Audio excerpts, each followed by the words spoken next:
अस्सलाम वालेकुम स्टूडेंट्स, उम्मीद है आप सब खैरियत से होंगे। तो स्टूडेंट्स, आज का जो हमारा टॉपिक है, वो जो हमारा आर्टिकल चल रहा है 4.5, उसी का एक हिस्सा है एब्सोल्यूट पोटेंशियल एनर्जी। और ये जो आर्टिकल है, ये एग्जामिनेशन पॉइंट ऑफ व्यू से बहुत इंपॉर्टेंट है।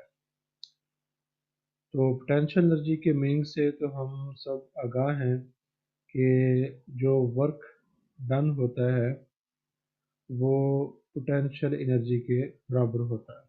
जनरल हम ये मीनिंग लेते हैं।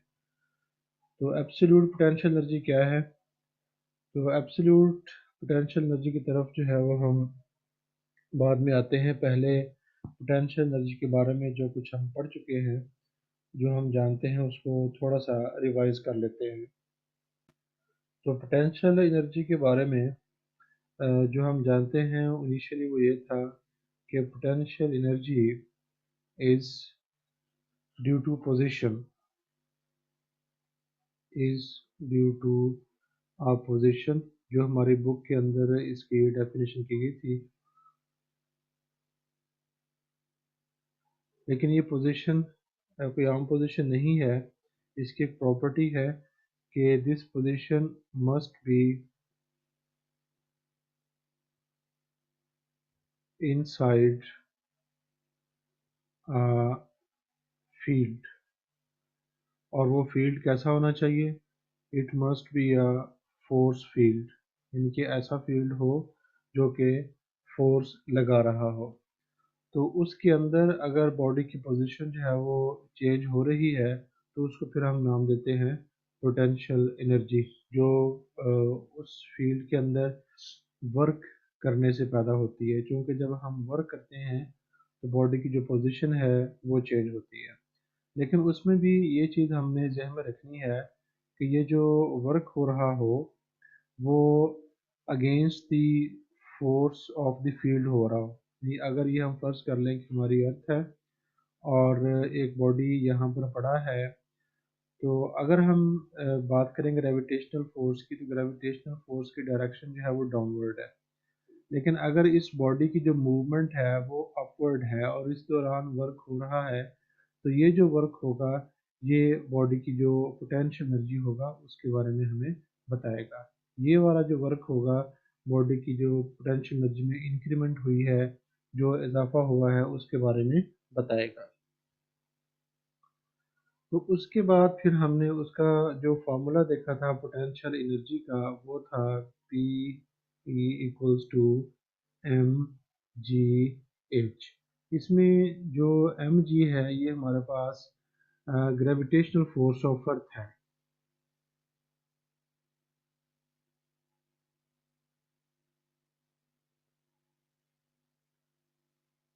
फोर्स जिसको हम नाम देते हैं वेट का। जो ग्रेविटेशनल पुल ऑफ अर्थ होता है उसका हम नाम देते हैं वेट। और ये वो हाइट है जो हम बॉडी की जो है वो चेंज करते हैं against the direction of the gravitational force. लेकिन इसमें हमने ये बात भी देखी थी कि ये फार्मूला उस वक्त एप्लीकेबल होगा जब हमारी जो ग्रेविटेशनल फोर्स है वो कांस्टेंट हो। यानी ये उस वक्त हम यूज़ कर सकते हैं, इसको अप्लाई कर सकते हैं if our force is constant. यानी कि फोर्स जो है वो हमारी ड्यूरिंग डिस्प्लेसमेंट जो है वो कांस्टेंट रहती है। इफ फोर्स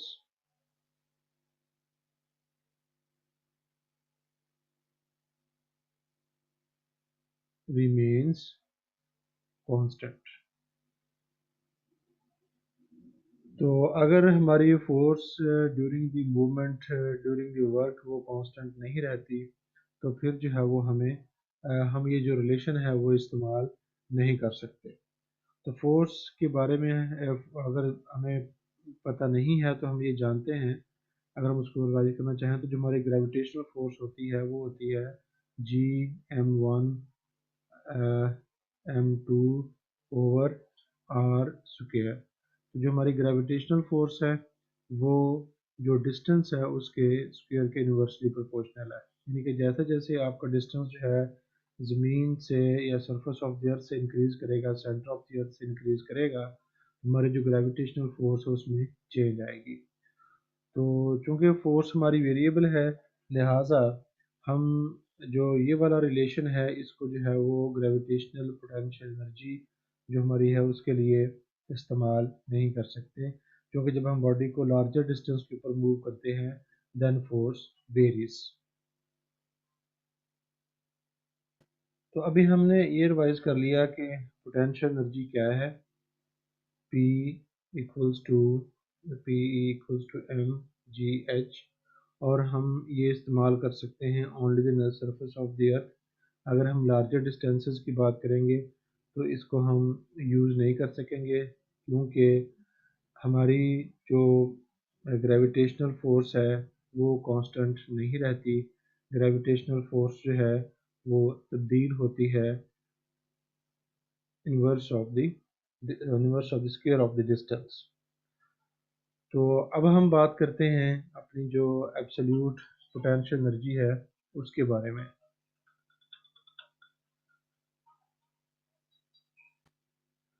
तो एब्सोल्यूट पोटेंशियल एनर्जी क्या है, इसको देखने के लिए हमें जो बेसिक डेफिनेशन है पोटेंशियल एनर्जी की उसको देखना है। जैसे कि हम बात कर चुके हैं कि जब हम किसी बॉडी पर वर्क करते हैं और वो जो वर्क होता है बॉडी की जो पोटेंशियल एनर्जी है उसमें इजाफे का सबब बनता है। ये जो साइन होती है ये इंक्रीमेंट के साइन को शो करती है, मतलब इजाफे के साइन को जो है ये शो करती है। और अगर हमारे पास दो पोजीशंस हैं, if we have two general positions, यानी हमारे पास इनिशियल पोजीशन है जिसको हम आई से डिनोट करते हैं, तो पोटेंशियल एनर्जी जो इनिशियल पोजीशन पे होगी वो पी आई होगी, और पोटेंशियल एनर्जी जो हमारी फाइनल पोजीशन पे होगी उसको हम पी एफ कह देंगे। लिहाजा जो हमारा वर्क डन होगा वो होगा potential energy at final position और potential energy at initial position. तो इस रिलेशन से हमें ये पता चल रहा है कि जो पोटेंशियल एनर्जी है ये एक रिलेटिव टर्म है, यानी हम इसको मेजर कर रहे हैं एक दूसरे पॉइंट के लिहाज से, यानी कि इनिशियल पॉइंट के लिहाज से मेजर कर रहे हैं, तो इसको हम कहते हैं कि रिलेटिव। तो ये रिलेटिव मेजरमेंट है। तो रिलेटिव मेजरमेंट क्या होती है, जिसमें आप एक पॉइंट के लिहाज से दूसरे एक चीज़ के लिहाज से दूसरी चीज़ को जो है वो मेजर करते हैं। तो यहाँ पे हम क्या कर रहे हैं, हम potential energy of final point with respect to potential energy of initial point जो है वो देख रहे हैं। तो यहाँ से एब्सोल्यूट पोटेंशियल एनर्जी का कॉन्सेप्ट जो है वो आता है। यानी अगर हम वर्क करें किसी ऐसे पॉइंट के हिसाब से जिस पॉइंट के ऊपर जो पोटेंशियल एनर्जी है उसकी वैल्यू ज़ीरो हो। दोबारा सुने, अगर आप वर्क कर रहे हैं किसी बॉडी को लिफ्ट करने के लिए एक ऐसे पॉइंट के हिसाब से जहाँ पे पोटेंशियल एनर्जी जो है वो ज़ीरो है, और उसको एक ऐसे पॉइंट पे लेके जा रहे हैं जिसकी जो पोटेंशियल एनर्जी है वो नॉन ज़ीरो है, यानी कुछ ना कुछ उसकी वैल्यू है, तो फिर जो हमारे पास वर्क डन होगा वो होगा absolute potential energy. Absolute potential energy, यानी कि हमने यहाँ पे ये देखा कि अगर हम वर्क करें किसी बॉडी के ऊपर एक ऐसे पॉइंट के लिहाज से जहाँ पे उसकी पोटेंशियल एनर्जी जो है वो ज़ीरो है, और एक उसको किसी दूसरे पॉइंट पर लेके जाएं जहाँ पे पोटेंशियल एनर्जी ज़ीरो नहीं है, तो उस दौरान जो वर्क हुआ है उसको हम एब्सोल्यूट पोटेंशियल एनर्जी कह सकते हैं। तो अगर हम इसको वर्डिंग में लिखें तो हम इसको इस तरह लिख सकते हैं कि if we take a point, if we take a point at which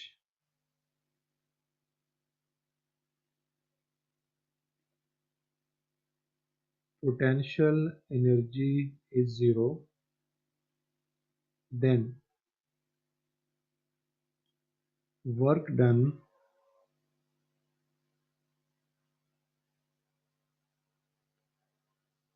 with respect to such a point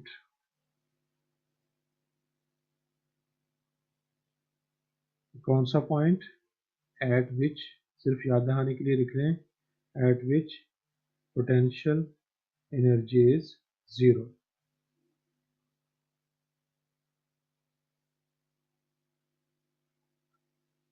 at which potential energy is zero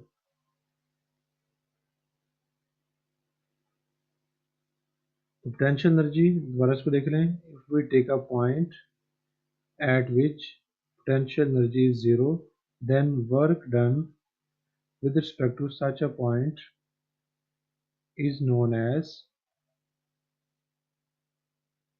अब इसको हम सिंपल पोटेंशियल एनर्जी नहीं कहेंगे इसको हम नाम देंगे absolute potential energy absolute potential energy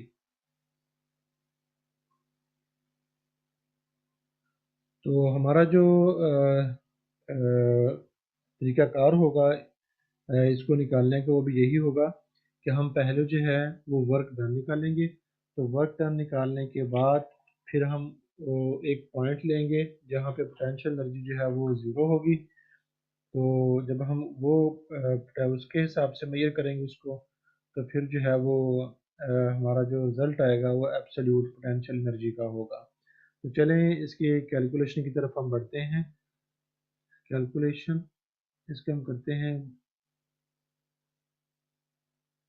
potential energy की तो अगर हम एक बॉडी को मूव करते हैं जिसका मास m है यानी suppose we move an object of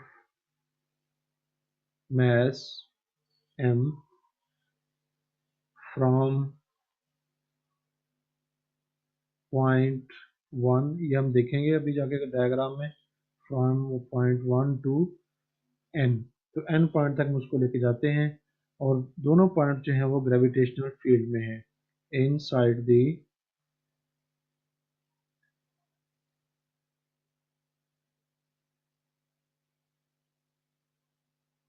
gravitational field तो इसको हम डायग्राम में देख लेते हैं तो ये फर्ज कर लें कि हमारी अर्थ है और ये अर्थ का सेंटर है हम अपने बॉडी को इस पॉइंट से जिसको हम पॉइंट 1 कह देते हैं उसको इस पॉइंट तक जिसको हमने पॉइंट n कहा है वहाँ पर लेके जाते हैं तो अगर हमने वर्क कैलकुलेट करना है पोटेंशियल एनर्जी निकालने के लिए तो हमारे पास जो फार्मूला है वो है F equals to F dot D लेकिन हमें पता है कि ये फार्मूला उस वक्त इस्तेमाल हो सकता है if our force is constant तो अगर फोर्स हमारी कांस्टेंट होगी तो फिर हम ये फार्मूला इस्तेमाल कर सकते हैं लेकिन चूंकि हमें पता है कि जो ग्रेविटेशनल फोर्स है जिसमें हम दो बॉडीज़ की बात करते हैं m1 और m2 ओवर आर स्क्वायर इसमें जो फोर्स है वो डिस्टेंस के लिहाज से तब्दील हो रही है तो अब ये फार्मूला हम इस्तेमाल नहीं कर सकते अगर हम ये फार्मूला हमने इस्तेमाल करना है तो हमें क्या करना पड़ेगा we will have to make force constant हमें फोर्स को जो है वो कांस्टेंट करना पड़ेगा तो फोर्स को कांस्टेंट करने के लिए हम क्या करते हैं जैसे कि हमने आर्टिकल पढ़ा था वेरिएबल फोर्स का work done by variable force कि अगर हमने वर्क डन निकालना है किसी वेरिएबल फोर्स से तो हम क्या करते हैं अपने इनिशियल पॉइंट से फाइनल पॉइंट तक का जो डिस्टेंस होता है उसको स्मॉल स्टेप्स में डिवाइड कर लेते हैं और इतना डिवाइड करते हैं कि हर स्टेप में जो फोर्स की वैल्यू है वो कांस्टेंट रहती है। तो इधर भी हम वही टेक्निक इस्तेमाल करेंगे। हम अपनी जो टोटल डिस्टेंस है उसको हम डिवाइड करेंगे स्मॉल स्टेप्स में, और हर स्टेप की जो विड्थ होगी उसको हम डेल आर कह देंगे। तो फिर हम एक स्टेप के लिए वर्क निकालेंगे, और टोटल वर्क निकालने के लिए तमाम स्टेप्स का जो वर्क होगा उसको हम ऐड अप कर देंगे। फिर हमारे पास जो है वो टोटल वर्क आ जाएगा। तो चलें अब इसको हम करते हैं। तो जैसे कि हमने बात की है कि हम अपने जो टोटल वर्क होगा, टोटल जो डिस्टेंस होगा उसको स्मॉल स्टेप्स में डिवाइड करेंगे।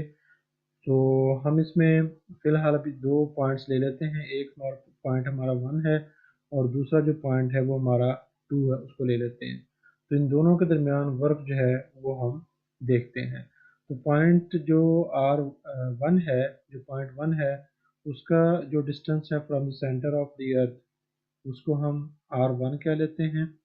और जो पॉइंट 2 है उसका जो डिस्टेंस है from the centre of the अर्थ उसको हम R2 कह लेते हैं। तो इसलिए जो हमारा डेल R होगा वो होगा R2 माइनस R1। तो अब अगर हम वर्क निकालना चाहें तो वर्क हमारा क्या होगा, work from point 1 two point 2 वो हो जाएगा F डॉट डेल आर। तो इनकी हम अगर देखें डायरेक्शन, तो डायरेक्शन हमारे पास क्या होगी, क्योंकि जो ग्रेविटेशनल पुल है वो डाउनवर्ड है, जो ग्रेविटेशनल फोर्स होगी, और जो हमारा डिस्प्लेसमेंट है डेल आर उसकी डायरेक्शन अपवर्ड है। तो जो हमारा एंगल होगा इट विल बी 180 डिग्री। तो फिर यहाँ पे जब हम बात करेंगे डॉट प्रोडक्ट को ख़त्म करने की, तो डेल आर यहाँ पे कॉस 180 डिग्री, और कॉस 180 जो है -1 के बराबर होता है, तो ये हमारे पास जो है वो फोर्स आ जाएगी। तो अब अगर हम जो फोर्स की वैल्यू है वो पुट करें जी, तो एम जो है वो मास ऑफ द अर्थ है, small M mass of the body है, और आर स्क्वेयर ये डिस्टेंस है। क्या डिस्टेंस है इसको हम अभी देखते हैं। तो आर स्क्वायर जो है ये डिस्टेंस है between the centre of the earth and between the centre of the interval. यानी ये हमारा जो सेंटर है यहाँ से, और ये जो हमारा इस इंटरवल का सेंटर है यहाँ से जो डिस्टेंस है ये है हमारा आर। तो इसकी वैल्यू क्या होगी, जब हम R1 और R2 का मीन निकालेंगे तो हमारे पास ये मिड वे वैल्यू जो है वो आ जाएगी इन दोनों की। तो चलें इसको देखते हैं। तो जैसे कि अभी हमने देखा कि डेल्टा R क्या है, वो है R2 माइनस R1, और R क्या है, ये है डिस्टेंस बिटवीन द सेंटर्स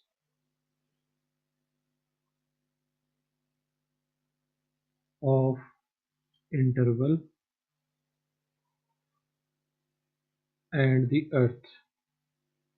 क्योंकि जब हम ग्रेविटेशनल फोर्स की बात करते हैं जो होती है F equals to G m1 m2 R square, तो इसमें जो आर स्क्वेयर लिया जाता है ये डिस्टेंस बिटवीन दी सेंटर लिया जाता है। तो इसलिए हम जो है वो सेंटर की वैल्यू जो है वो ले रहे हैं। तो चलिए अब नेक्स्ट स्लाइड पे चलते हैं। तो अभी हमने ये देखा कि जो हमारा आर है वो डिस्टेंस बिटवीन सेंटर्स है of the interval and the center of the earth, यानी ये मिड वे वैल्यू है बिटवीन 1 एंड 2। तो इसलिए हम इसको मिड वे वैल्यू निकालने के लिए इसका मीन निकालेंगे, वो हमारे पास ये आ जाएगा।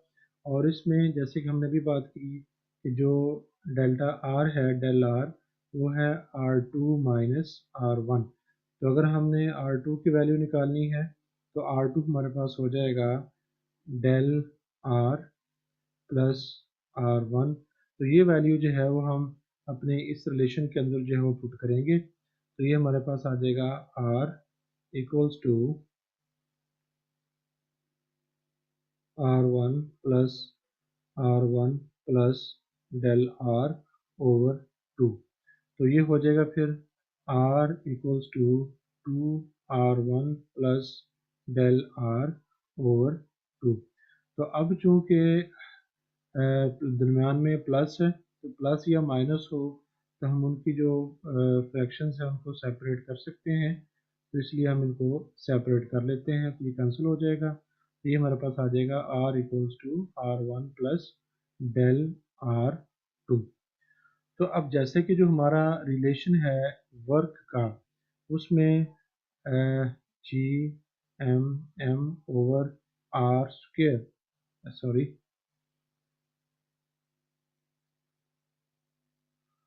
आर स्क्वेयर हमें चाहिए वहाँ पे, लेकिन ये आर है, तो इसलिए फिर हम क्या करेंगे, इसका स्क्वेयर लेंगे। तो फिर जो है वो हम इसका स्क्वेयर लेते हैं। तो आर हमारे पास आया है R1 plus del R over 2। तो जो कि हमें स्क्वेयर चाहिए तो हम इसका स्क्वेयर ले लेते हैं। तो a प्लस बी का जो स्क्वेयर है उसके फार्मूले से इसको ओपन करेंगे। a प्लस बी का स्क्वेयर ये अपने पढ़ा हुआ है मैट्रिक में, ये है A square plus B square plus 2ab। तो ये हो जाएगा R1 square plus del R square over 4 plus 2 into first term into second term. ये 2 से कैंसिल हो जाएगा, हमारे पास आ जाएगा R square R1 square plus R1 del R over del R square 4। अब चूंकि हमने जो इंटरवल्स लिए हैं वो बहुत स्मॉल लिए हैं, लिहाजा उनके दरमियान जो फासला है वो नियरली इक्वल टू ज़ीरो है, यानी ज़ीरो नहीं है, ज़ीरो के बहुत करीब है।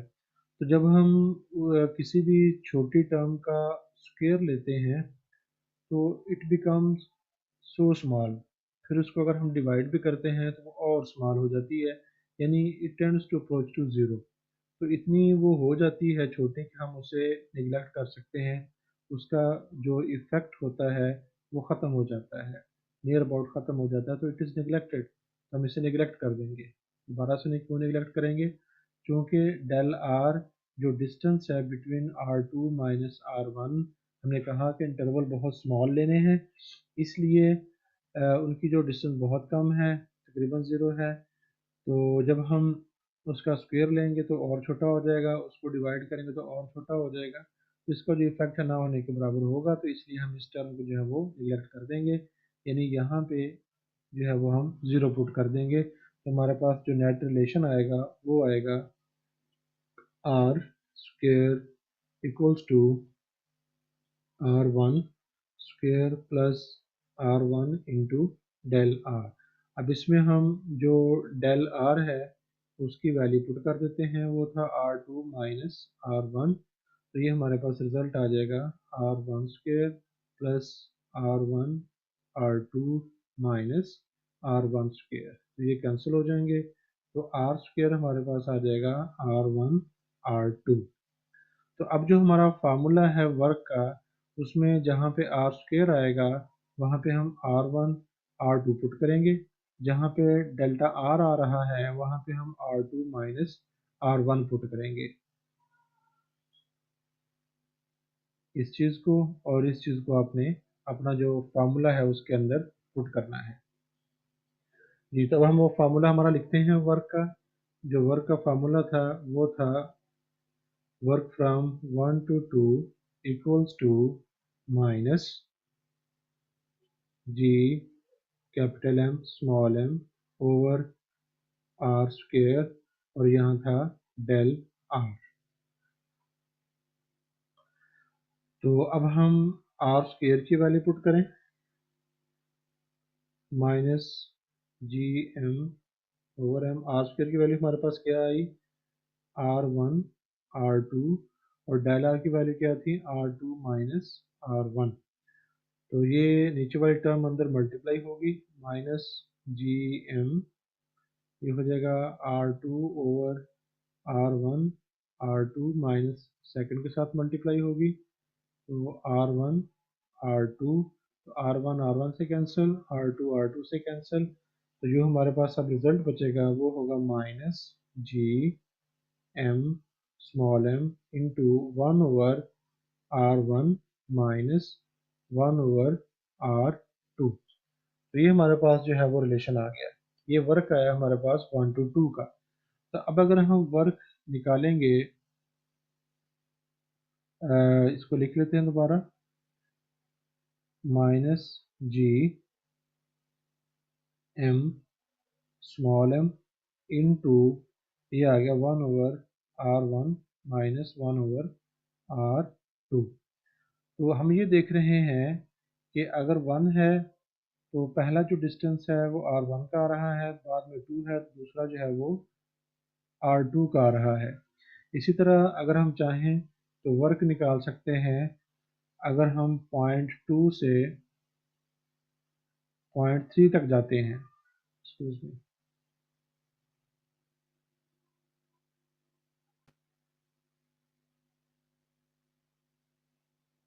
पॉइंट 2 से पॉइंट 3 तक हम जाते हैं, तो वो हमारे पास हो जाएगा minus G M small M into 1/R1 minus 1/R2 तो 1/R3। तो इस तरह हम जो है जितने भी हमारे इंटरवल्स हैं उनके दरमियान वर्क जो है वो कैलकुलेट कर सकते हैं। तो अब अगर हम लास्ट इंटरवल की बात करेंगे, तो लास्ट जो इंटरवल है वो है फ्रॉम n-1 टू n, यानी उसका जो हम वर्क निकालेंगे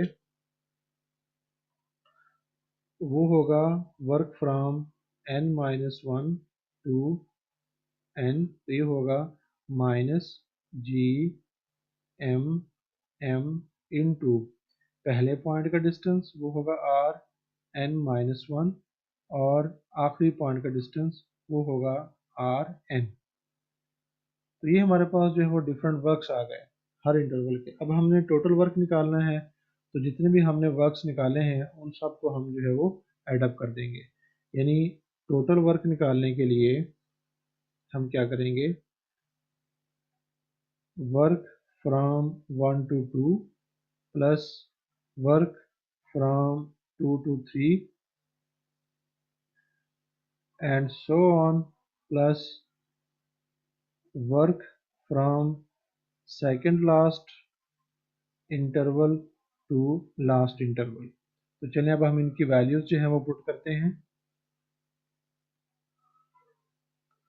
तो वैल्यूज पुट करने से हमारा जो आंसर आएगा उन सब के अंदर जो माइनस जी कैपिटल एम और एम ये कॉमन होंगे, तो इसको हम जो है वो कॉमन ले लेंगे। तो देखते हैं, तो ये हमने इनकी वैल्यूज जो है वो पुट कर दी। ये हमारे फर्स्ट इंटरवल का वर्क हो गया, ये सेकंड का वर्क हो गया एंड सो ऑन, यहाँ पर जो वर्क्स होंगे, और ये जो है हमारा लास्ट इंटरवल है उसका वर्क हो गया। फिर इसमें ये जो फैक्टर है ये फैक्टर कॉमन आ गया और अंदर हमारे पास रिमेनिंग टर्म्स आ गई। अब इसमें ये देख सकते हैं कि 1/R2 आगे वाली टर्म से कैंसिल होगा, यानी जो नेगेटिव वाली टर्म है ये वाली वो आगे वाली टर्म से कैंसिल हो रही है और जो पॉजिटिव वाली पीछे वाली से कैंसिल हो रही है।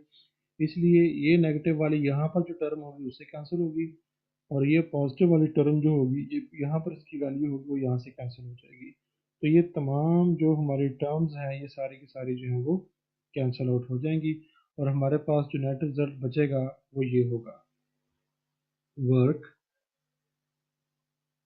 Total equals to minus G M small M into 1/R1 minus 1/Rn। तो ये हमारे पास आ गया वर्क डन। तो ये वर्क डन जो है पोटेंशियल एनर्जी है, लेकिन अभी ये एब्सोल्यूट पोटेंशियल एनर्जी नहीं है, क्योंकि हमने ये कहा था कि फॉर एब्सोल्यूट पोटेंशियल एनर्जी एक पॉइंट ऐसा होना चाहिए जहाँ पे जो पोटेंशियल एनर्जी है वो ज़ीरो हो।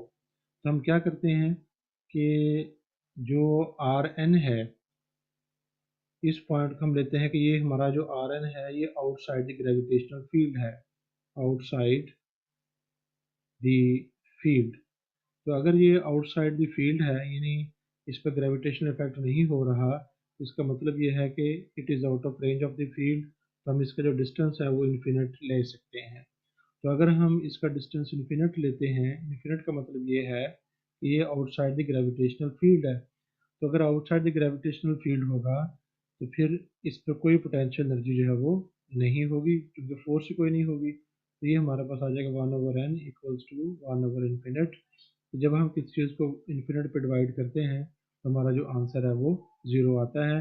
लिहाजा जब हम इस चीज़ को यहाँ पे सब्स्टिट्यूट करेंगे तो हमारे पास जो हमारा टोटल वर्क आएगा, total work will be equal to minus G capital M small M over R one. तो ये जो वर्क है जो हमने एक ऐसे पॉइंट से निकाला है जहाँ पे उसकी जो पोटेंशियल एनर्जी है वो ज़ीरो है, क्योंकि ये आउटसाइड द ग्रेविटेशनल फील्ड है। तो ये जो अब हम वर्क निकाल चुके हैं ये वाला, तो ये जो होगा ये एब्सोल्यूट पोटेंशियल एनर्जी के बराबर होगा। तो लिहाजा हम लिख सकते हैं कि total work equals to absolute potential energy equals to minus G M small M over R one. अब चूंकि इसमें एक ही पॉइंट है इसलिए हम आर वन की बजाय जो सिंपल आर है वो भी लिख सकते हैं।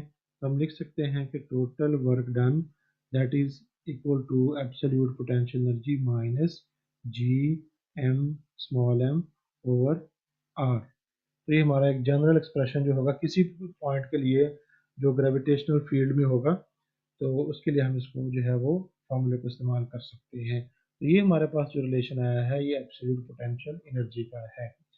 तो अगर हम कहें कि हमारा जो बॉडी था वो सरफेस ऑफ द अर्थ पे पड़ा है, तो उसका जो फिर डिस्टेंस होगा जिसको हमने आर कहा है, ये किसके बराबर हो जाएगा, ये रेडियस ऑफ द अर्थ के बराबर होगा। तो उस सूरत में जो ग्रेविटेशनल पोटेंशियल एनर्जी है absolute at the surface of the Earth वो हो जाएगी minus G capital M over R. हमने क्या किया, हमने स्मॉल आर की जगह कैपिटल आर पुट कर दिया।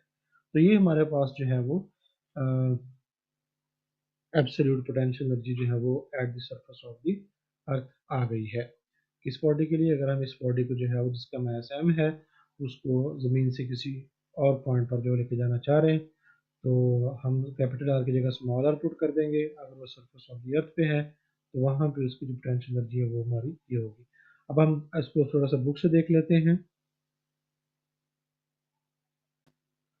तो यहाँ पे इसकी पहले डेफिनेशन जो है वो बयान की गई है, the absolute gravitational potential energy of an object at a certain position, जिसको हमने R कहा है, is the work done by gravitational force। वो work done by gravitational force होगा, लेकिन कब, in displacing the object, जब हम उस एक बॉडी को हम लेके जाएंगे डिस्प्लेस करेंगे from that position, यानी किसी भी पोजीशन से जो R डिस्टेंस पे लोकेटेड है, कहाँ पे, to infinite। तो अब इन्फिनिट पे क्या प्रॉपर्टी है, gravity, force of gravity become zero. जब फोर्स ऑफ ग्रेविटी उसकी ज़ीरो हो जाएगी तो इसका मतलब यह है कि उसकी पोटेंशियल एनर्जी भी ज़ीरो हो जाएगी। तो सिंपल वर्ड्स में हम ये कह सकते हैं कि potential energy measured with respect to a point which is at potential energy zero, which is at zero potential energy is known as absolute gravitational potential energy. यानी इनको सिंपल वर्ड्स में हम कैसे बयान कर सकते हैं उसको देख लें। Potential energy measured with respect to a point where potential which is क्या लें, which is at zero potential energy, तो उसको हम नाम देंगे absolute potential energy। तो ये भी कह सकते हैं क्योंकि पोटेंशियल एनर्जी वर्क डन के बराबर होती है, तो वर्क डन भी कह सकते हैं कि work done measured with respect to a point which is at zero potential, zero potential energy, तो उसको हम एब्सोल्यूट पोटेंशियल एनर्जी जो है वो कह सकते हैं। तो नेक्स्ट हमें ये बताया हुआ है कि हम सिंपल जो रिलेशन है एम जी एच उस वक्त इस्तेमाल करेंगे जब हमारी ग्रेविटेशनल फोर्स जो है वो कांस्टेंट होगी। अब चूंकि हमारी फोर्स जो है वो कांस्टेंट नहीं है, इसलिए जो है वो हम जब बॉडी को डिस्प्लेस करते हैं from point one to N, तो हम क्या करेंगे, उसको स्मॉल स्टेप्स के अंदर डिवाइड करेंगे। हर स्टेप की जो वैल्यू होगी डेल आर होगी, और हर स्टेप के अंदर जो फोर्स होगी वो कांस्टेंट होगी। तो इसलिए जब फोर्स कांस्टेंट होगी तो फिर हम ये वाला जो फार्मूला है वो इस्तेमाल कर सकते हैं, क्योंकि we have made the force constant.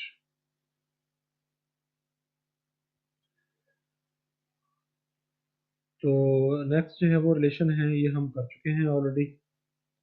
तो जो फाइनल रिजल्ट है अब हम उसकी तरफ देखते हैं। अब जो हमारा फाइनल रिजल्ट है अब हम उसको डिस्कस करते हैं। तो फाइनल रिजल्ट जो हमारा आया वो आया कि जो हमारी एब्सोल्यूट पोटेंशियल एनर्जी है वो है minus G capital M small M over R, जैसे कि यहाँ पे बताया हुआ है। तो इसमें हम ये देख रहे हैं कि एज आर इंक्रीजेस, जब आर की वैल्यू जब बढ़ेगी, यानी अगर हम सरफेस ऑफ अर्थ से ऊपर जा रहे हैं तो यू बिकम्स लेस नेगेटिव। तो इस पूरे फ्रैक्शन की जो वैल्यू होगी, क्योंकि ये चीज़ बढ़ रही होगी, तो आंसर जो हमारा वो लेस नेगेटिव होता होगा। तो लेस नेगेटिव का मतलब ये है कि we are moving towards positive. It means कि हमारी मूव करने से, जब हम ऊपर मूव करेंगे तो जो पोटेंशियल एनर्जी होगी वो इंक्रीज करेगी।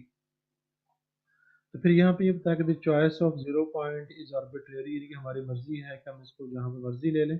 हम इसको आउटसाइड दी ग्रेविटेशनल फील्ड भी ले सकते हैं, यानी अगर ये ग्रेविटेशनल फील्ड है तो यहाँ पर भी हम ये पॉइंट ले सकते हैं जहाँ पर उसकी पोटेंशियल एनर्जी जीरो है, और at the centre of the अर्थ भी हम उसको ले सकते हैं जहाँ उसकी पोटेंशियल एनर्जी जो है वो जीरो होती है।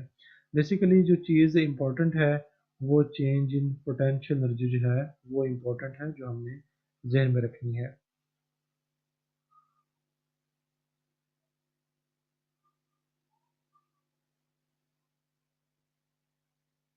तो next, where we consider the surface of the earth or the point at infinity as zero potential energy, तो इसको हम रेफरेंस पॉइंट भी कह सकते हैं। तो the change in potential energy as we move body above the surface of the earth will always be positive, क्योंकि उसने ये कहा है कि जो चेंज होगी हमेशा, अगर हम बॉडी को ऊपर लेके जा रहे हैं तो हमेशा पॉजिटिव होगी। उसकी रीज़न क्या होगी, क्योंकि जो लोअर पॉइंट होगा उसकी पोटेंशियल एनर्जी कम होगी, और जो हायर पॉइंट होगा वहाँ पर जो पोटेंशियल एनर्जी की वैल्यू होगी वो ज़्यादा होगी। यानी potential energy at higher point will always be potential energy at lower point, लिहाजा उसकी जो वैल्यू होगी वो हमेशा पॉजिटिव होगी। ये वही है कि जब हमने स्मॉल आर की जगह कैपिटल आर पुट किया, कि अगर बॉडी जो हमारा सरफेस ऑफ द अर्थ पे हो तो फिर हम क्या करेंगे, स्मॉल आर की जगह कैपिटल आर जो है वो पुट करेंगे। तो अब इसमें नेगेटिव साइन की एलेबोरेशन रह गई है। नेगेटिव साइन हमें क्या बताती है, तो नेगेटिव साइन जो होता है ये हमें ग्रेविटेशनल जो पुल है उसकी नेचर के बारे में बताता है। ये ग्रेविटेशनल जो पुल है वो हमारा अट्रैक्टिव है या कि रिपल्सिव है। तो ये हमें ये बता रही है कि हमारी जो फोर्स है वो अट्रैक्टिव है।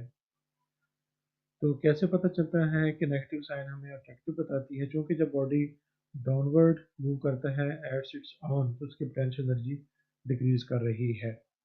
तो अगर पोटेंशियल एनर्जी डिक्रीज कर रही है तो हमें वर्क नहीं करना पड़ता, फील्ड जो वो खुद वर्क करता है, फील्ड जो है वो खुद फोर्स लगाता है। अब चूंकि फील्ड उसको खुद फोर्स लगा रहा है ऊपर से नीचे लाने के लिए, तो इसका मतलब ये है कि ये अट्रैक्टिव फोर्स है। तो उम्मीद है आप लोगों को समझ आई होगी। तो इंशाल्लाह नेक्स्ट जो लेक्चर है उसके अंदर हम मिलते हैं। अस्सलाम वालेकुम।